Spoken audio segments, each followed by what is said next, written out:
Suatu hari, Fatimah menanyakan kepada ayahandanya, siapakah perempuan yang pertama kali masuk surga? Rasulullah menjawab, wahai Fatimah, jika engkau ingin mengetahui perempuan pertama masuk surga selain Ummul Mukminin, dia adalah Siti Muti'ah. Siapakah Siti Muti'ah itu ya Rasulullah? Di manakah dia tinggal? Tanya Fatimah penasaran, karena tidak ada seorang pun yang mengenal Siti Muti'ah. Rasulullah menjelaskan, Siti Muti'ah yang dimaksud adalah perempuan yang tinggal di pinggiran kota Madinah. Jawaban itu membuat Sayyidah Fatimah bertanya-tanya. Kemudian Nabi SAW menasihati putrinya supaya sekali-kali berkunjung ke rumah Siti Muti'ah. Untuk memenuhi rasa penasaran, Sayyidah Fatimah berkunjung ke rumah Siti Muti'ah di pinggiran Madinah. Beliau ingin menyelidiki amalan dan ibadah apa yang dilakukan Siti Muti'ah, hingga Rasulullah menyebut namanya sebagai perempuan terhormat. Keesokan harinya, Sayyidah Fatimah pamit kepada suaminya, yaitu Sayyidina Ali bin Abi Thalib, untuk mengunjungi kediaman Siti Muti'ah. Beliau mengajak putranya, yaitu Hasan. Setelah mengetuk pintu, kemudian memberi salam, Assalamualaikum. Terdengar suara dari dalam rumah. Waalaikumsalam. Siapa di luar? Tanya Siti Muti'ah. Sayyidah Fatimah menjawab, saya Fatimah, putri Rasulullah. Siti Muti'ah belum mau membuka pintu, malah balik bertanya, ada keperluan apa wahai Fatimah? Sayyidah Fatimah menjawab bahwa beliau ingin bersilaturahim saja. Dari dalam rumah, Muti'ah kembali bertanya, Anda seorang diri atau bersama yang lain? Saya bersama Hasan, yakni putra saya. Jawab Sayyidah Fatimah dengan sabar. Maaf wahai Fatimah, kata Siti Muti'ah, saya belum mendapat izin dari suami untuk menerima tamu laki-laki. Tetapi Hasan masih anak-anak, balas Sayyidah Fatimah. Walaupun anak-anak, dia lelaki juga. Besok saja kembali lagi setelah saya mendapat izin dari suami saya, timpal Muti'ah. Fatimah tidak bisa menolak. Setelah mengucapkan salam, beliau bersama Hasan meninggalkan kediaman Muti'ah. Keesokan harinya, Sayyidah Fatimah kembali mengunjungi rumah Siti Muti'ah. Kali ini bukan hanya Sayyidina Hasan yang ikut, Sayyidina Husain pun ingin ikut bersama ibunya. Tiba di kediaman Siti Muti'ah, terjadi lagi dialog dari balik pintu. Siti Muti'ah berkata bahwa suaminya telah mengizinkan Hasan untuk masuk ke rumahnya. Sebelum pintu dibuka, Fatimah mengatakan, kali ini bukan hanya Hasan yang ikut, melainkan bertiga bersama Husain. Mendengar jawaban Fatimah, Muti'ah urung membukakan pintu. Sayyidah Fatimah meyakinkan Muti'ah bahwa Husain cucu Rasulullah, yakni saudaranya Hasan. Dia seorang anak laki-laki. Saya belum meminta izin kepada suami kalau Husain mau berkunjung ke rumah ini, kata Muti'ah.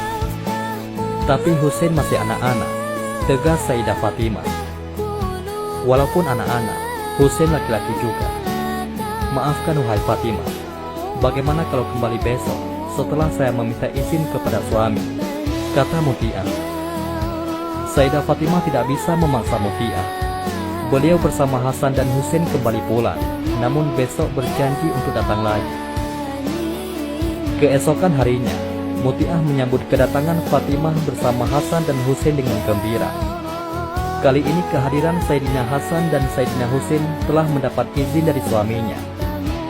Fatimah pun bersemangat ingin segera menyelidiki ibadah, amalan dan muamalah apa saja yang dilakukan perempuan ahli surga yang dikisahkan oleh Rasulullah kepada Sayyidah Fatimah ini. Keadaan rumah Muti'ah jauh dari yang dibayangkan Fatimah. Rumahnya sangat sederhana, tanpa perabotan mewah. Namun, semuanya tertata rapi dan bersih. Tempat tidur beralaskan kain berwarna putih yang harum. Setiap sudut ruangan tampak segar dan wangi, membuat penghuninya senang berlama-lama di rumah. Sayyidina Hasan dan Sayyidina Husain pun merasa betah bermain di kediaman Ummu Muti'ah. Selama berkunjung, Fatimah tidak menemukan sesuatu yang istimewa dilakukan Muti'ah. Namun, Siti Mutiah kelihatan sibuk mondar-mandir dari dapur ke ruang tamu. "Maaf Fatimah, saya tidak bisa duduk tenang menemanimu, karena saya harus menyiapkan makanan untuk suami." Mendekati waktu makan siang, semua makanan sudah tersedia. Mutiah menuangkan satu persatu makanan di wadah, khusus untuk dikirim ke suaminya yang bekerja di ladang. Yang membuat Fatimah heran, selain makanan, Mutiah membawa bekal sebuah cambuk. "Apakah suamimu pengembala?" tanya Fatimah. Mutiah menuturkan, suaminya bekerja sebagai petani, bukan pengembala. "Lalu, untuk apa cambuk tersebut?" tanya Sayyidah Fatimah semakin penasaran. Siti Mutiah menjelaskan, cambuk ini sangat penting fungsinya. Jika suami Mutiah merasa masakan istrinya tidak enak, ataupun Mutiah masih tidak mampu membahagiakan suaminya, dia ridha cambuk yang bicara. Mutiah akan menyerahkan cambuk kepada suaminya untuk dipukulkan ke punggungnya. "Berarti aku tidak bisa melayani suami dan menyenangkan hatinya," kata Mutiah kepada Sayyidah Fatimah Az-Zahra. "Apakah itu kehendak suamimu?" tanya Fatimah. "Ini bukan kehendak suami.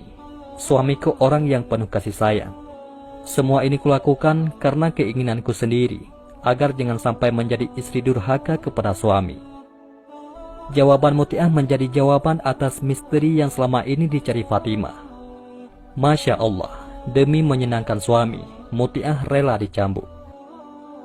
"Aku hanya mencari keridhaan dari suami, karena istri yang baik adalah istri yang patuh pada suami yang baik, dan suami ridha kepada istrinya," ujar Siti Mutiah. Apa yang dilakukan Mutiah bukan simbol perbudakan suami kepada istrinya, melainkan cermin ketulusan dan pengorbanan istri yang patut mendapat balasan surga. Disinilah Mutiah adalah sosok perempuan yang mampu menjadi contoh teladan bagi istri-istri yang solihah. Wallahu a'lam bishawab. Mudah